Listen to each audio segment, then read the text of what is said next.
François Bon, les carnets, dans la tête, là, j'ai cette phrase. Bron, c'est mort, et alors, Bron, c'est mort, et alors. Bien sûr, on n'a pas le droit de dire ça, c'est pas comme ça que ça se passe. Mais là, dans tout notre petit milieu professionnel d'auteur, bon, c'est une place restreinte ici dans les carnets, hein, tout notre petit bazar.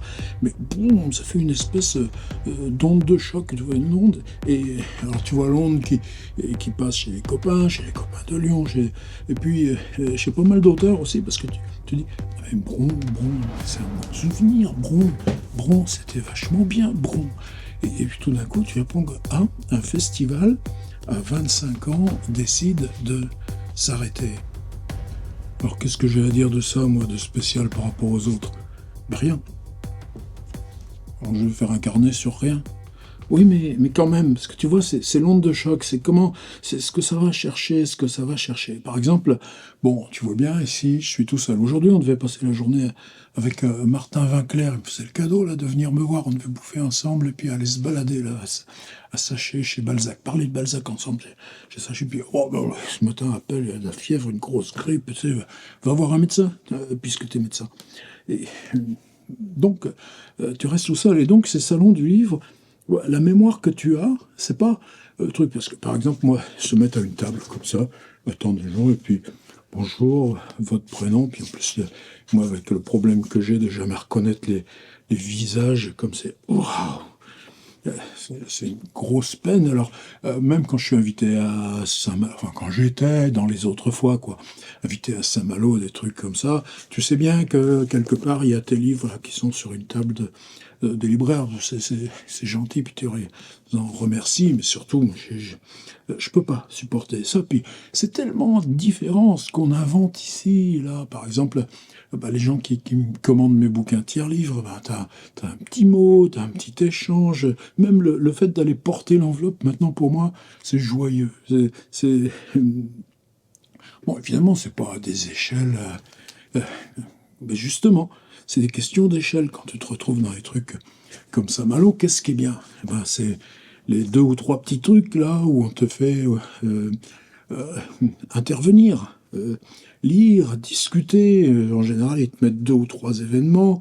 C'est pas dans le grand paquebot, là, mais toujours des lieux justement qui ont une singularité, là, une espèce de petit truc en rond dans un rempart, là, puis c'est Yvon Lemaine qui fait sa programmation, ou bien un cinéma, et puis tiens, ils avaient projeté la dernière fois un truc de Lovecraft, et puis tu interviens après. Et ça, oui, c'est une espèce d'ADN. Alors est-ce que cet ADN-là, elle a disparu? Alors Bron, c'est comme les Hauts-de-France, Lille, Roubaix, Tourcoing. T'es allé partout en 40 ans de boulot, mais t'y es allé que une ou deux fois, c'est tout.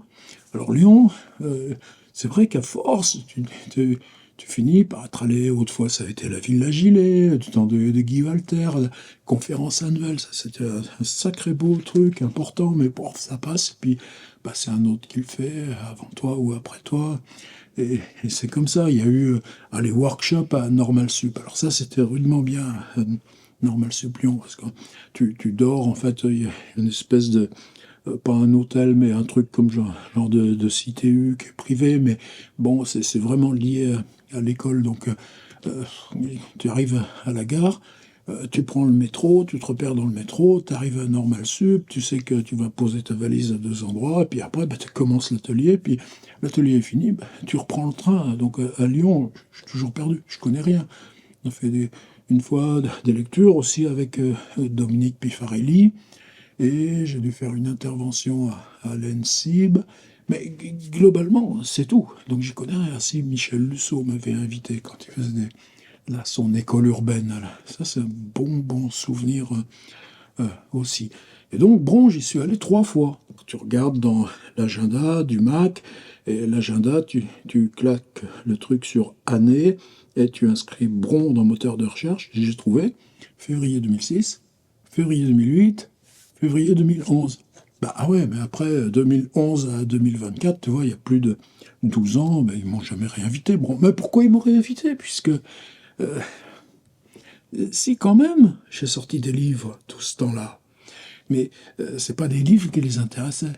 C'est-à-dire que ces grosses machines, elles-mêmes, à un moment donné, sont prises, là, par ces gros trucs là du consensuel, comme la place du livre là, de Nancy sur la rentrée littéraire, où je suis jamais allé, heureusement, et comme les espèces de gros machins de Brive, là, où ils se repaissent et s'engraissent tous bourrés, j'y suis jamais allé non plus, et puis c'est pas d'importance, mais c'est comme le Salon du Livre de Paris, t'arrivais au bout d'un moment, ce bourdonnement, tous ces trucs pas. Alors évidemment, toi, t'as ton tout petit machin, ta petite bulle où tu vas avoir 15 personnes, tu vas discuter d'un truc, bon, mais je crois que quelque part, se dire, ouais, ce truc-là, c'est fini. Il semble que Yann Nicole, qui pilotait Bron avec Suzanne Giraud, et puis des gens, bah, tu respectes, tu as de l'amitié.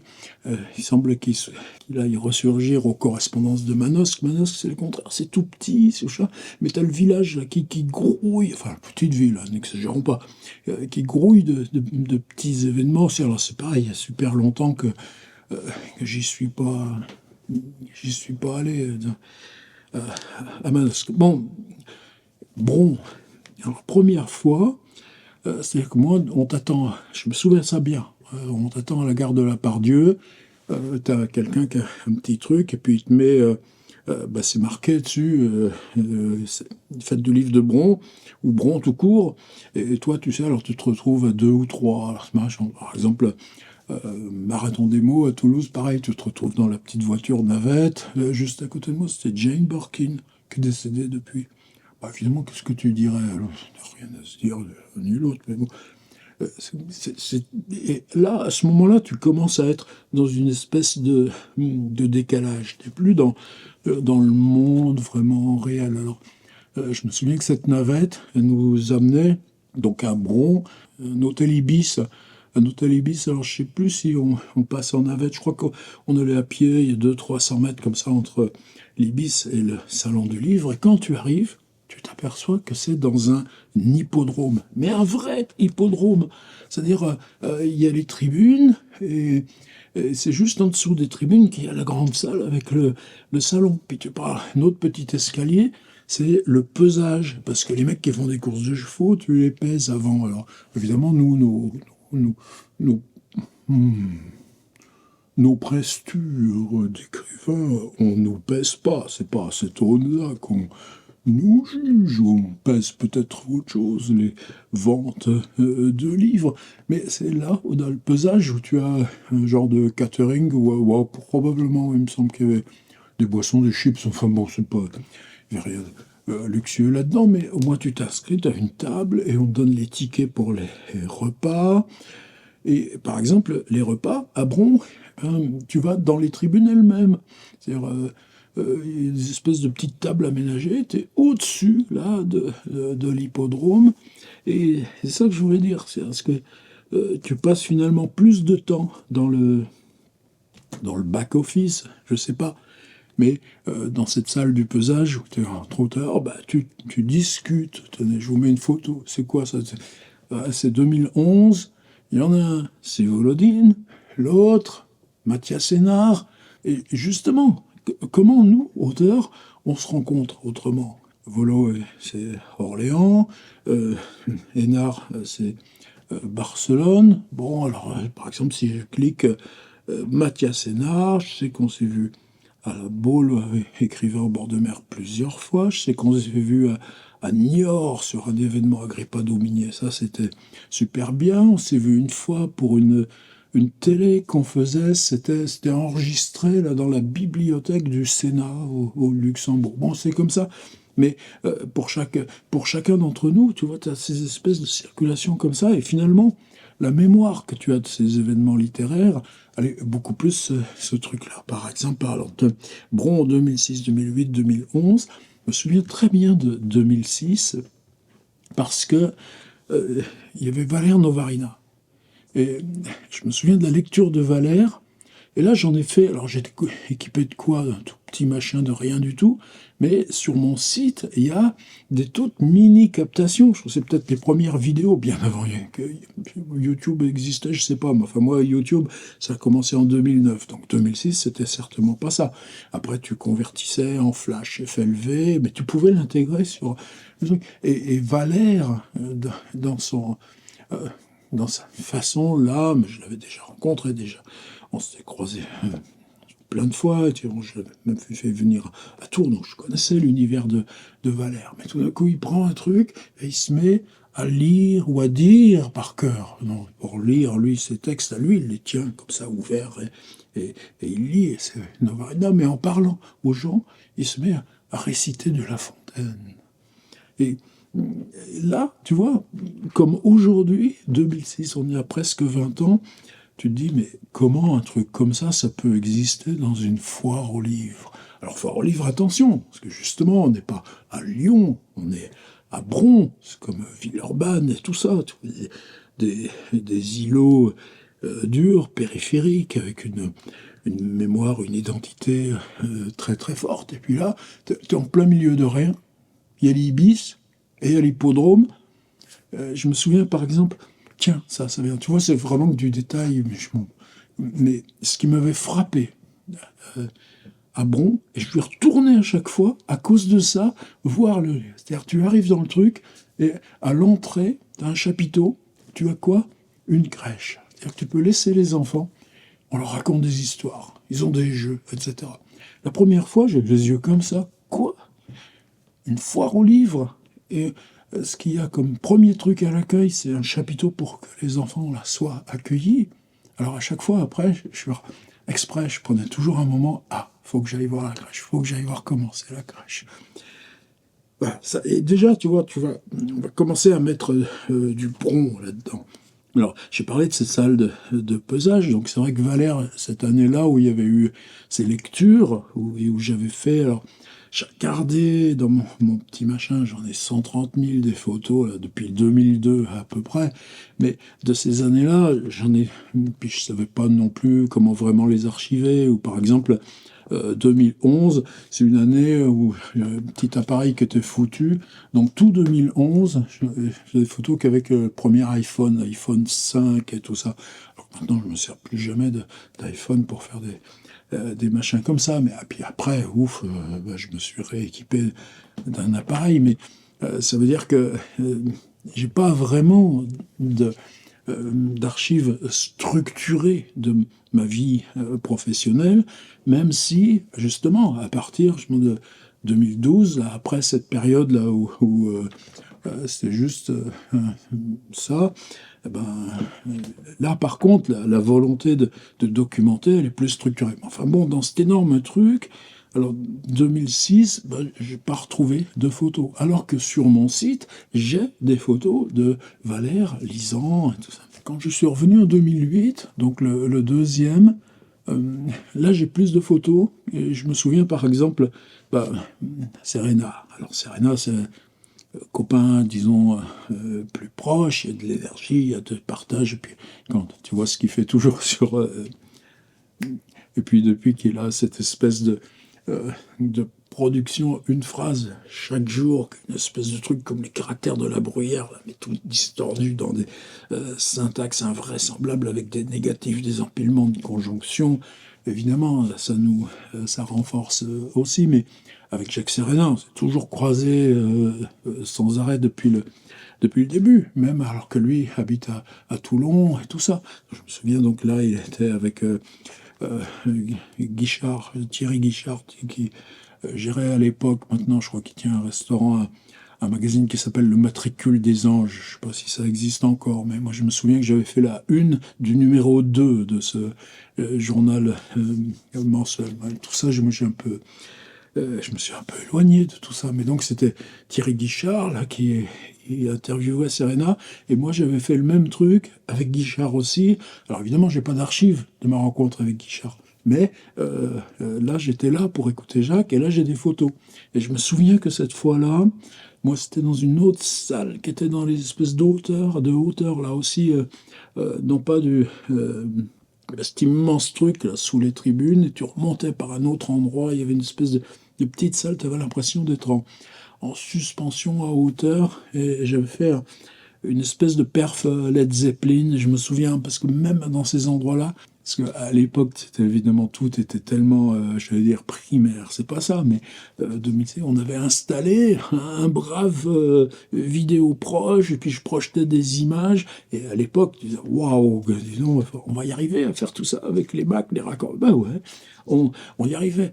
Et là, c'est des trucs comme ce bron, ben justement, je parlais de Suzanne Giraud, Yann Nicole, mais il y a une espèce pas de complicité, mais de fraternité, mais en tout cas de jeu égal avec les personnes qui s'occupent du truc, tu vois. Elles savent qu'elles te demandent un truc pas fastoche, elles savent que justement, parce qu'on t'offre l'espace d'un truc pas fastoche. Et tu vois bien les noms que je cite, c'était pas la question des best-sellers, c'est la question de qu'est-ce que tu fais sur le terrain. C'est quoi pour toi la littérature? Alors 2011, par exemple, je me souviens, donc c'est la troisième fois que j'y suis allé. Alors tiens, 2008, j'ai une photo aussi que j'ai retrouvée de Thierry Weinstingel.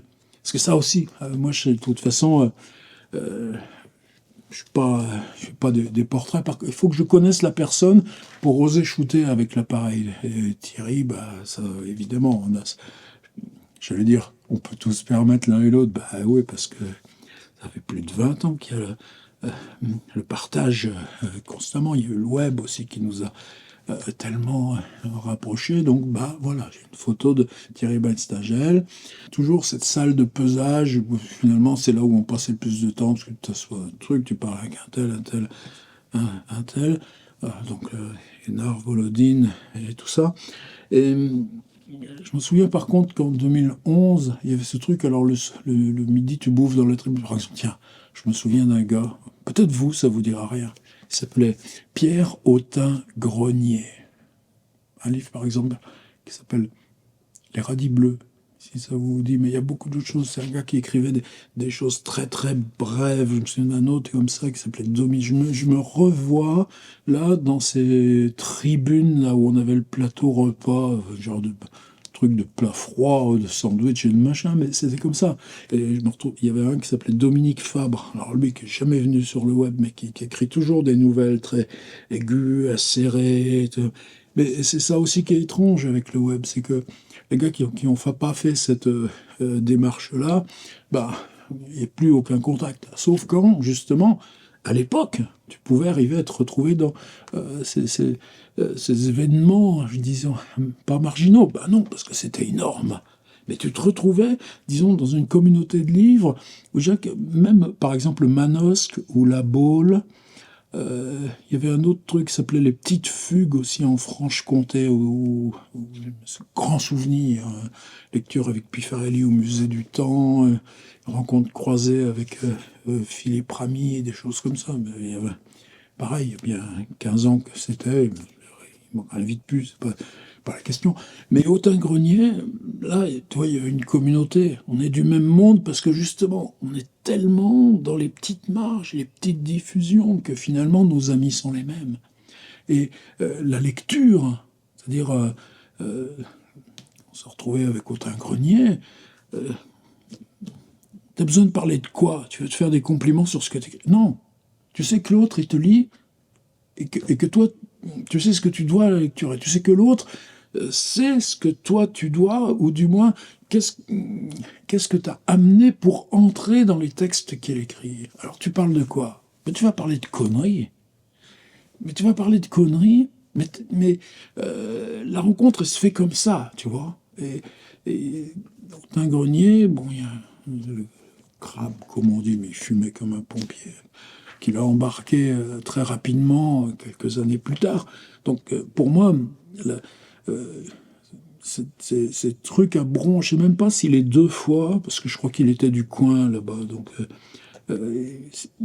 Donc pour moi, les deux fois, en tout cas la dernière fois que je l'ai vu, c'était là, en cassant la croûte ensemble, à Bron, parce que évidemment tu te retrouves ensemble à casser la croûte. C'est question là de fraternité aussi, toute simple. Donc toi, tu sais que le gars est plus là, tu sais que ses bouquins ils sont là, Mais Bron, pour moi, c'est casser la croûte avec autant grenier. Et là, pour moi, c'est tout pour ça aussi que le truc, c'est l'onde de choc. Je lisais Éric Pessan, qui évidemment est une génération, 20 ans de moins que moi. Moi, on m'invite plus, mais c'est les Pessan, lui, il y allait. Donc c'est normal aussi que toi, écoute, 70 balais, tout ça, maintenant, un peu terminé. Mais c'est plus que ça, quand même, quoi. C'est-à-dire, ce genre d'événement, en devenant massif, comment ils peuvent rester attachés à ce qui était cette espèce de, j'allais dire, de communauté du livre qui les fondait. Alors, moi j'ai mon propre label maintenant, je travaille à ma micro-échelle, je vois bien qui m'achète des livres et que c'est pas la question. Est-ce que je suis toujours accroché à ça? Oui, là, par exemple, tiens, sur la table, il y a Vertical, François Durif, Tornos Beito. J'ai beaucoup aimé la Vide sanitaire, là, le premier livre de Durif, et tout le temps qu'il a été à la Villa Médicis. On correspondait régulièrement. Je sais que la Villa Médicis, c'est son année, là, elles sont très présentes dans ce livre. Mais en même temps que c'est des gens comme Vertical, c'est pas la question de pas de service de presse ou de machin comme ça. Je dirais que leur réticence à l'univers du web fait que de toute façon, moi je suis bloc dans le blackout de ce côté-là. Je lis Hélène Gaudy, par contre, je suis quasiment au bout. C'est super mécanique d'horlogerie, la question de la mémoire, où c'est beaucoup plus que le travail sur la mémoire du père, c'est la question sur des objets, c'est la question des lieux. Il y a Pérec qui est très présent là-dedans, donc aucun mépris, aucune distance par rapport à ce monde du livre. Mais disons que nous, sur le web maintenant, l'ambiguïté, même justement, ici sur cette chaîne au départ, c'est que si tu dis moi je suis pareil, je suis le matricule des anges héritier dans le numérique, non, c'est pas ça. C'est pas ça dont on a besoin maintenant. On n'est pas au service, là, de cette machine dont les salons du livre étaient, j'allais dire, l'expression symbolique, ou du moins était devenu ça. Je me souviens, la dernière fois, alors par exemple, le midi, tu avais ces tickets repas, et le soir, c'était une espèce de grand chapiteau. Ce grand chapiteau, c'était de la musique techno, enfin de la musique DJ, etc., etc.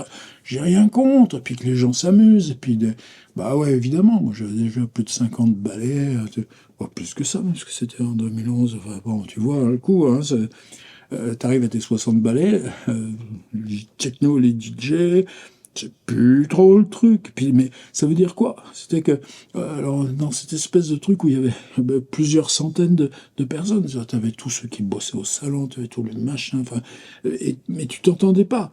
Je me revois, je me souviens très bien, il y a eu Philippe Forest, la seule fois où je l'ai vu, bon, ce gars, je me sens, disons, loin de son travail et tout ça, mais ce gars-là, très gentiment, il vient, commence à parler. Et je dis, tiens, je ne pensais pas qu'avec Forrest, ça aurait pu être si simple, si naturel, et que lui est venu vers moi.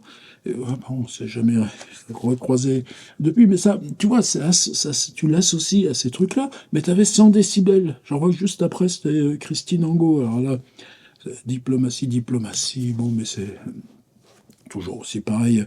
Euh, on se connaissait à Montpellier au moment de Vue du ciel, là, son tout premier livre. Et puis je me souviens on avait là, bout de repas, quoi, dans ce chapiteau, mais avec Marine Diaye et son compagnon Jean-Yves Sandré, qui sont des gens aussi que je connais depuis longtemps.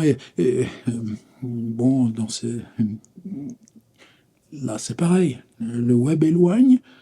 Et c'est pas grave, c'est comme ça. Mais il y avait ces espèces de circulation, sauf que avec Marie et Jean-Yves, de toute façon, on ne pouvait pas s'entendre. Donc on a expédié le truc, on n'a pas attendu le dessert. Puis je suis reparti dans mon Ibis avec mon ordi et ma connexion. Alors, vous voyez, moi je parle de très loin, de très loin, de très loin. Je pense que ces machines-là, elles peuvent pas tenir à mesure qu'elles se stabilisent et qu'elles grandissent.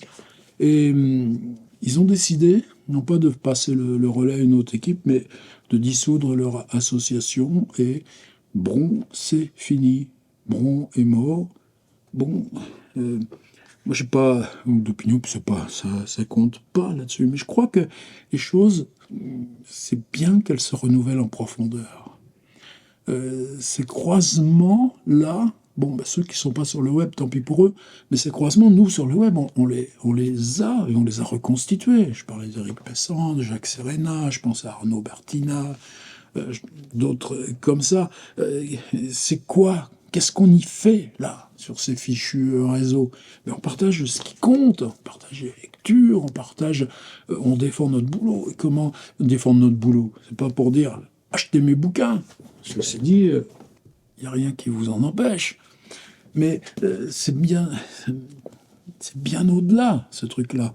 Et ces lieux devenaient, comme autrefois, c'était aussi les couloirs de Radio France qui servaient à ça. Quand on montait au 6e à France Culture, qu'on se retrouvait un peu avant, un peu après, aux ondes, tu vois, c'était des suites de petits lieux, des petits points comme ça. Est-ce que ça peut exister encore dans ce qui est devenu l'industrie culturelle? Et elle est où?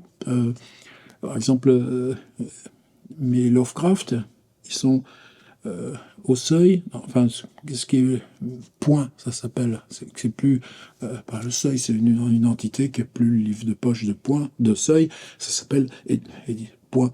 Et les filles, elles arrivent, elles font des TikTok tous les jours. T'as un TikTok de il se passe quoi dans les bureaux de chez Point. Tu vois, je dis pas que c'est mieux, je dis pas que c'est autrement. Je dis que une grosse machine comme ça a préféré s'évaporer. Bon, on reste avec nos souvenirs, je reste avec mes photos, je regrette de ne pas en avoir fait plus. Peut-être qu'aujourd'hui, j'aurais le culot, si ça avait été encore ça, j'aurais ma caméra, là, avec le petit micro dessus, et je ferais des choses différentes. Mais bon, ça fait plus de 12 ans qu'ils m'ont pas invité. Ça n'a pas d'importance. Voilà, c'est ça que je voulais un peu dire. Moi, je suis toujours dans les bouquins, quand même, là, tiens. Mes 2 derniers achats aussi, en sciences humaines. Là, par exemple, je sais qu'il y a le salon, les rendez-vous d'histoire à Blois, mais monsieur, pareil, maintenant, je suis trop dans mon petit truc, là, j'ai plus trop envie d'aller. Puis, c'est de l'agoraphobie. Alors, déjà, tu reconnais pas les visages, en plus, maintenant, quand tu es tout seul, tu n'arrives plus à te retrouver dans ces trucs-là. Donc, ça tombe bien, je ne m'ai non plus invité à quoi que ce soit. Charles Stepanov, ce sera le 3e livre que je vais lire de lui, ce gars-là.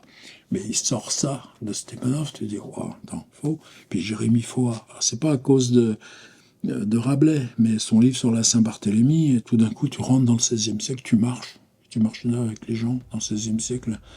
Et qu'est-ce que c'est compliqué, une guerre de religion. Alors, quand tu bosses sur Rabelais, oui, c'est encore là, quand tu vis dans nos régions, avec tous les massacres qu'il pouvait y avoir à Tours, à Niort, à Blois, à Amboise, le Kripa-Dauminier et tout ça. Donc, je suis pas en dehors de ce monde, je crois pas. Et je crois qu'intellectuellement, la dette, probablement aussi les amitiés, évidemment, c'est toujours là. Mais bon, Bron est mort. Peut-être qu'après 25 ans, il était bon que Bron meure. Je leur souhaite en tout cas beaucoup de... Pas Suzanne. Non pas Brigitte Giraud, parce qu'elle a eu le concours et tout ça, donc tout va bien. Mais Yann Nicole, j'exprime gratitude et bonne route. Et pour les Lyonnais, inventez d'autres choses, les Lyonnais. Inventez d'autres choses. On est là. On peut brailler où vous voulez, quand vous voulez. Dans un appartement, dans une foule, en haut d'une tour, dans vos lycées. Normal sup, continuons. Et bon, on sera pas mort.